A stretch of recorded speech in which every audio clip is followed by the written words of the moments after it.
Because, I mean, the bottom line is you want to go run your trains. You don't want to spend the next 5 hours listening to me talk about different kinds of wood or versus metal-sided mechanical reefers. So as we get into running our trains, you've got to know some basics about your railroad. We need a railroad to talk about.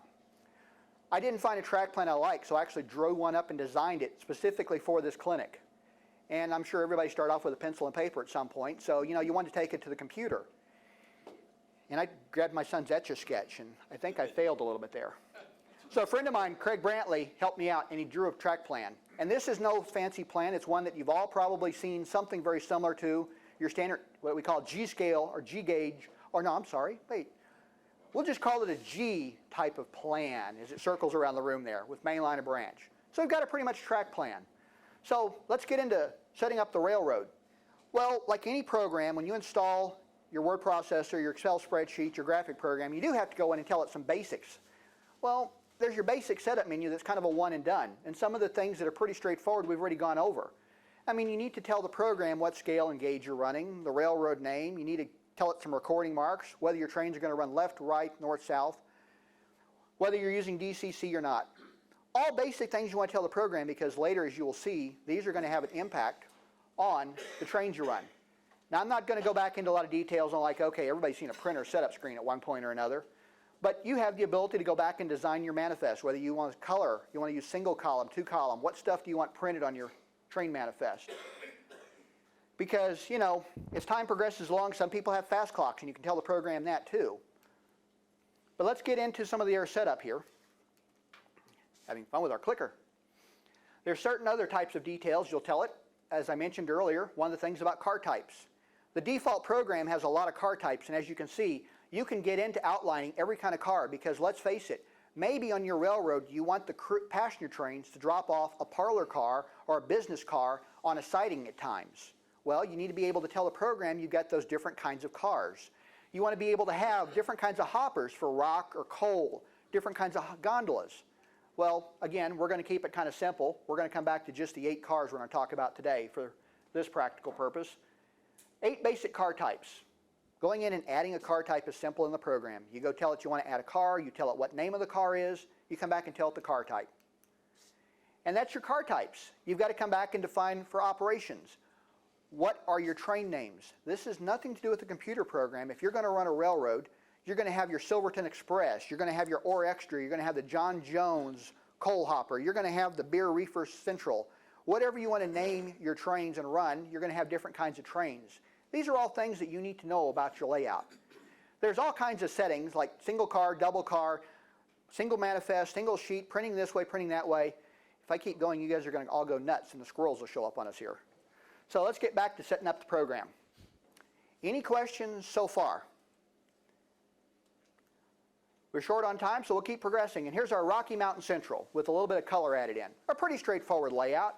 If you look at it here, you've got staging, you've got a main town, you've got a couple other small towns, you've got a branch line. Well, if we get into the actual layout itself, because you've got to know a little bit about the layout as we talk about running trains on the railroad. So if you go to someone's house to operate, one of the things they will have you do is figure out where their trains run on their layout. Well, we've got our basic towns. Arboles, which is a town down here with a yard and a couple industries. Blanco, which is just a point along the line. Cuero Junction, it's a junction with the branch line. Dulce up here, all it is just a passing siding. Espanola and Jack's Cabin, some places along the railroad. You go into rail op, you're going to need to tell it all your locations and all your towns. Nothing too complicated. I've already got a couple of the sample towns up here. We're going to go add Jack's Cabin. You go in and tell it the name of the town. How hard is that? You can go in and tell it the XYZ coordinates. And you're going, well, what and all that for? If you want to get into a dispatcher's panel and a track plan in the program, you start using graph paper a little bit there. But that's something most folks don't get into. So let's talk about our towns now. Arboles, which is a town that has a yard and several industries. Pretty straightforward as you progress along the railroad.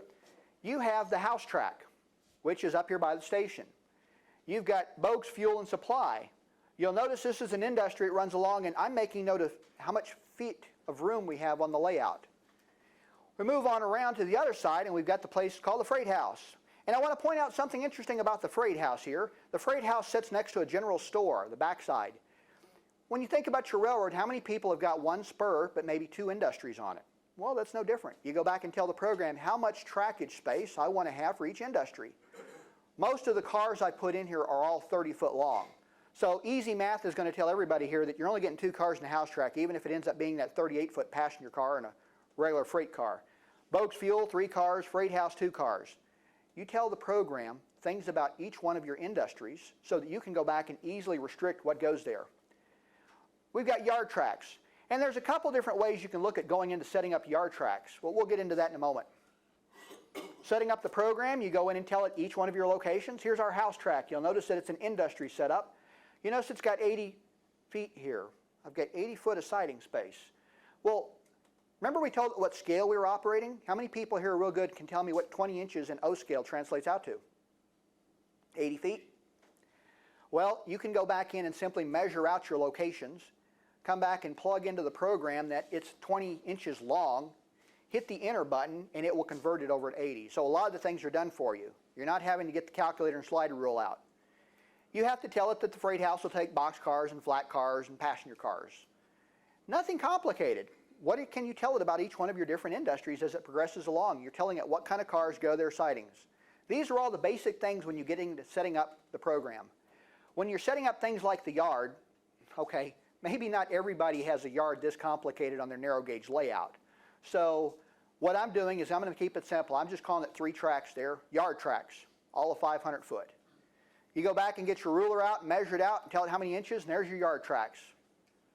Pretty straightforward. We tell it we want to have all the cars going there. And this is the basic setup of the software for setting up locations. Now I'm sure everybody's probably got a spot on their main line where there's a spur, an industry, where it's out on the main, and there's no way to back in, there's no runaround, there's no siding. So you can only switch it with northbound trains or southbound trains, for example. Well, that's an example on Craig's layout, a place we call Mears Junction. Mears Junction is only switched in one direction. And on our layout here, we've got the town of Blanco, where you have all these unique little switching. This is nothing the program is going to learn. Your computer program does not budget your books for your checkbook. You have to do that. You just put all the numbers into it. The RailOps software, you've got to go back and tell it little things so when it generates trains, it knows it. We've got 2 locations, and how many people here have like mill or some location that has 2 spurs? I've got the Regal Mill, which has got a dock, and the Regal Mill with ore. So you have to set up these all individually. Setting up all the different locations in the program is pretty straightforward. Cuero Junction, another place on the railroad. Mainline siding, interchange track, all the different types of trackage that we've got there. Dulce, simple passing siding. Nothing too elaborate. We've all seen this one before. At least most folks in Colorado may even recognize where that one's at. Dulce's pretty straightforward. And then we've got our towns, different kinds of towns. Okay, the photo there needs some scenery. It's a simple town on the end of the line of Espanola. Mainline siding, turntable industries. Okay, so far nothing real robust. It's just another model railroad. In this case here, we have the other town, Jack's Cabin. This is the end of our branch line. Just another town, mainline siding, turntable. Staging tracks. How many folks don't have enough staging? You can always use more. Well, our layout's got that too to bring trains on and off. And that's the Rocky Mountain Central. Any questions so far on just the track plan and what we've got going? How much are you limited if you just have standard DC? Not at all. Your layout's capabilities are based on your design. This program is not going to have any effect on what you can or can't do. If you have a circle of track under the Christmas tree, that is a design limit of your track plan. The program can't help you there. If your layout is running on DC or DCC, the program is not going to help you if you didn't put in enough block control to handle multiple trains. If you're running a single train, if you're planning to have 2 or 3 guys come over, you need to make sure to design your layout with adequate aisle space, a control system, and some places for people to run trains at. So, do you recommend measuring the track length from where the closing points are on the interference points are on Good question. If you're looking at, for example, we were talking down here, we'll pick someplace a little sighting. Up here at Cuero Junction, this is a freight house up in the corner. Everybody knows that you have a clearance point on a spur. The best thing to do is decide how much footage you want to track, and let's say I call it 75 footage room there. You might have 16 or 18 inches worth of track from the switch. You decide how much room you're going to actually have there for your industry. Down here on the bottom where I had Steve's General Store and a freight house, I might go back and allocate a spot here for the freight house and a spot down here for the general store, leaving off room for 1 or 2 cars to set dormant that aren't dedicated in the program, so extra overflow space. Well, if we look at running trains on this railroad, basically we'll talk about running a train on the main line, coming out of their town of Arbolz. So when our train leaves Arbolz, it's going to run around the room for Blanco. This is what's going to be considered a northbound train on the main line. From Blanco, it's going to run to Cuero Junction. At Cuero Junction, this train is going to leave and proceed after it's switching to Dulce. It might have a meet in Dulce. It's going to pass another train, and once it's in the clear, it's going to leave Dulce, and it's going to progress on around to the end of the line over here of Espanola. Nothing complicated. That's just the direction that a train is going to travel on the railroad. We've got another train up here that's going to run a branch line. The train goes from Cuero Junction. That train can leave Cuero Junction and progress up the branch line. It goes up around the layout, through the tunnel, snakes around through the tunnel and the scenery break, comes out the other side of the room over in Jack's cabin. This is just another route when you tell the computer, where do you want your trains to run? These are all things you decide. And then, of course, we have trains that are going to end up going out to our storage space out here.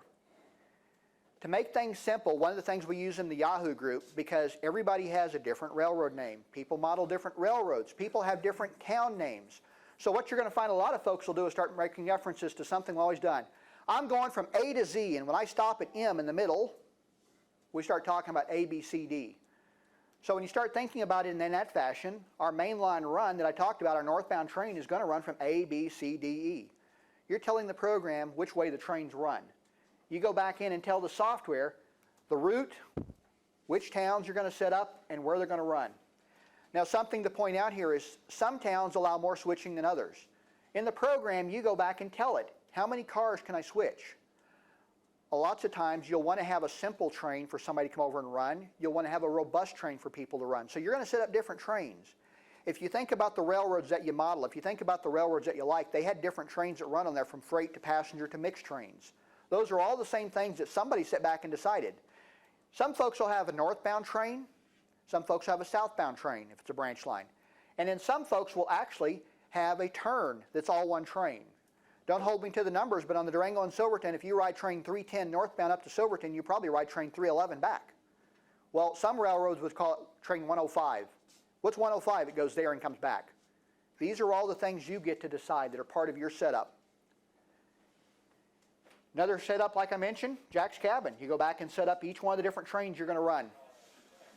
Well, if we progress along and talk about running trains, part of the running of the trains is going to factor in things like engines and cars. What kind of engines are you going to have on the railroad? What kind of cars are you going to have on the railroad? Well, let's get back into picking out some of them and setting up some of them.